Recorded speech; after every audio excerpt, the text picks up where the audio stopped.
तो देखते हैं शतपथ ब्राह्मण में, अर्थात सोम, स्वर्ग और मरुत सूक्तम, ये सूक्त भी होते हैं वेदों में, ऋग्वेद, यजुर्वेद इत्यादि में।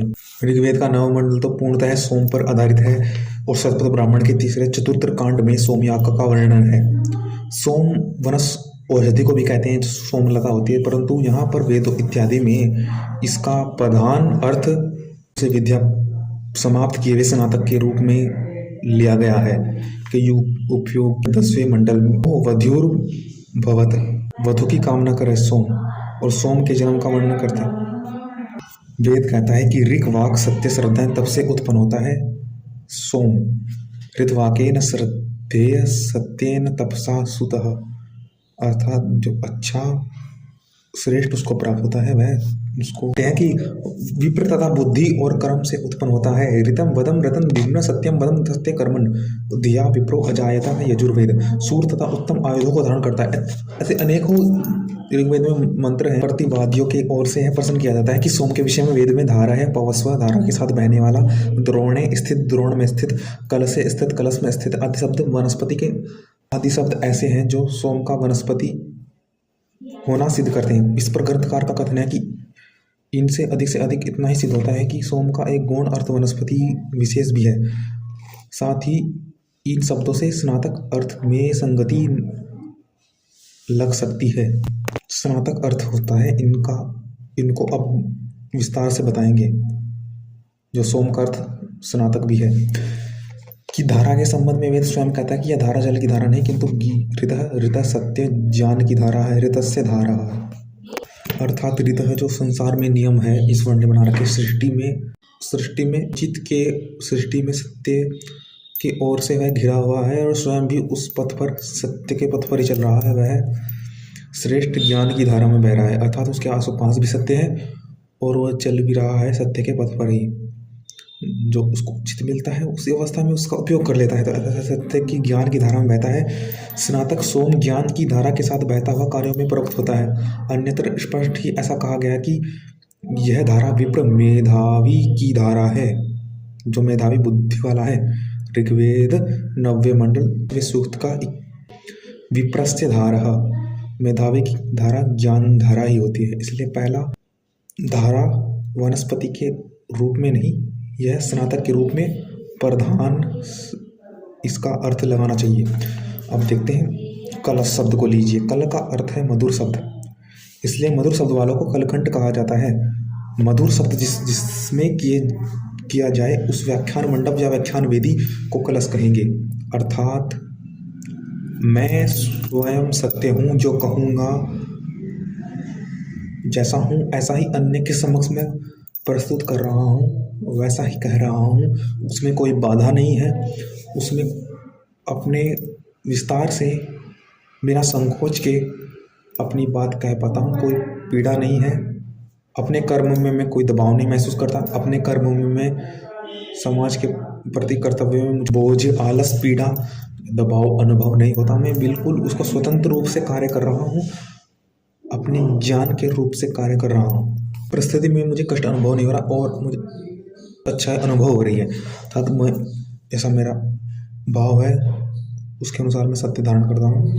अब उस ज्ञान की धारा को उपदेश द्वारा जैसा मैं अनुभव करता हूँ वैसे सबको अनुभव करा रहा हूँ, उपदेश कर रहा हूँ। मधुर कंठ से कलम मधुरम शब्दम सवति गच्छति प्राप्नुति इति कलश। इसका तात्पर्य भी हमने स्नातक के अर्थ में दे दिया। अर्थात मैं अच्छाई में हूँ और तो मैं तो अच्छाई को जान रहा हूँ, अच्छाई आ रही है, अच्छाई में मैं रमण कर रहा हूँ तो अच्छाई मेरे पास आ रही है। तो वही बात है कि वह स्नातक कलश में स्थित होने का अभिप्राय यह निकलता कि व्याख्यान मंडल में स्थित होकर उपदेश जो जैसा हूँ वह उपदेश जो मेरे में आ रहा है वही जा रहा है, जो जा रहा है वही आ रहा है। जो मैं कर रहा हूँ क्योंकि वह आ रहा है, वैसा मैं हूँ, वह से मैं जी रहा हूँ, इसलिए मैं वह दे पा रहा हूँ। मैं कर रहा हूँ इसलिए क्योंकि मैं इसमें हूँ, मैं जी रहा पा रहा हूँ। उस अच्छाई के इर्द गिर्द हूँ, तभी तो मैं अच्छाई मेरे में से झलक रही है। जिस भी परिस्थिति में उस परिस्थिति में आनंदित होकर अनुभव कर रहा हूँ, उस परिस्थिति में मैं घी अर्थात सोम को कहते हैं। जो सोम हम पर घी दूध बरसाता है, तो ऐश्वर्य उसके आसपास से झलक रहा है, सत्य उसके चारों ओर ऐश्वर्य सत्य प्रदर्शित हो रहा है, बह रहा है, ज्ञान की धारा है, जीवन रस की धारा है। उसके आसपास ऐश्वर्य उसको घेर चुका है। वह ऐश्वर्य को पा चुका है, घेर चुका है, ऐश्वर्य में रमण कर रहा है। त्वम इंद्रो परिस्रव घृतम पय, घृत पय दूध झलका रहा है, वो सबको घी दूध का झरना दे रहा है, दूध बह रहा है, बहा रहा है, ऐश्वर्य में बैठा हुआ है, बरसा रहा है। वो स्वयं ऐश्वर्य के तख्त ताज पर बैठ जाता है, वो स्वयं ऐश्वर्य का देने वाला बन जाता है। तो जो हर परिस्थिति में वह स्वयं राजा बन जाएगा, वह एक राष्ट्र बनाएगा, आदर्श की बात बनाएगा, क्योंकि वह स्वयं उस परिस्थिति में भी जो जैसा है वैसा सत्य पर चलता हुआ राजा बनेगा। चलता हुआ वह व्यक्ति स्वयं ऐश्वर्य प्रदान करेगा, तो प्रदान करने वाला तख्त ताज पर राजा होगा। अब देखते हैं द्रोण। द्रोण जो सोम के विषय में कहा गया है कि वनस्पति के पक्ष में उस काष्ठ निर्मित पात्र को द्रोण कहते हैं, जिसमें सोम वनस्पति का रस भरा जाता है। परंतु यहाँ पर हो रही है बात स्नातक की। उसके प्रकरण में द्रवतिथि द्रोण, भास्कराचार्य ने निरुद्ध का द्रोण का अर्थ द्रुमय रथ किया है। इस व्युत्पत्ति से भी रथ को द्रोण कह सकते हैं। अतः स्नातक द्रोण पर स्थित होता है, परंतु यहाँ इसका मुख्यतः अर्थ है द्रोण का भाव यह है कि रथ पर बैठकर यह यात्रा करता है, अपने में जीकर वह यात्रा करता है। आकलशेषु धावति शयेनो वर्म विगाहते अभिद्रोणा कनिकृदत कलशेषु। ब्राह्मण क्षत्रिय वैश्य, ब्राह्मण कलश पर अपनी यात्रा स्वयं आत्म पर बैठ करके अपने आत्म के सत्य पर, आत्म स्वभाव पर स्वयं अपने जीवन व्यक्त पर बैठकर वह यात्रा करता है। जैसा है वैसा ही व्याख्यान मंडपों की ओर दौड़ता है, इसलिए उसको ब्राह्मण के विषय में यह द्रोण है। में भाषण करते श्रोताओं की शुद्धि करते हैं।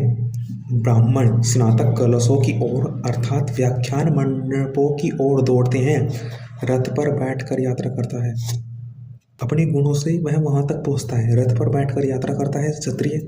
हम अपने गुणों पर बैठ करके, गुणों से सत्य पर, अपने आदर्शों पर बैठ करके, जी करके जीवन यात्रा कर सकते हैं। अपने व्याख्यान मंडपों की ओर उसके ऊपर दौड़ते हैं, वही बात हम प्रदर्शित करते हैं। और क्षत्रिय कवच, ऐसे क्षत्रिय राजा, क्षत्रिय स्नातक जो कवच पहनते हैं, उनका रथ द्रोण उनका कवच होता है। कवच अर्थात किसी भी ऐसी बाहरी अपना रक्षा कर लेना, या वो विचारों से हो, या वो किसी के कारण धोखे में नहीं आना, इतना सज होना, इतना सक्षम होना, इतना स्थिर होना, उसमें कोई दोष नहीं, उसे कोई भी बांध नहीं सकता। राजा का कवच ऐसा हो कि राजा कभी भी मोह में ना फंसे, राग में ना फंसे, इसलिए उसका कवच यह है द्रोणा। और वैश्यों का तो द्रोण रथ होता ही है, रथ पर चढ़कर व्यवहार करता है। इसलिए ये तीन जो विशेषण कहे गए हैं, कलश, द्रोण और धारा, वह सब स्नातक ब्राह्मण सोम के लिए कहा गया है, जो स्नातक पढ़ के आया है। स्वर्ग की चर्चा अगले प्रकरण में करेंगे। स्वर्ग अर्थात वानप्रस्थ, ब्रह्मचर्य आश्रम और संन्यास आश्रम, वानप्रस्थ, गृहस्थ और ब्रह्मचर्य।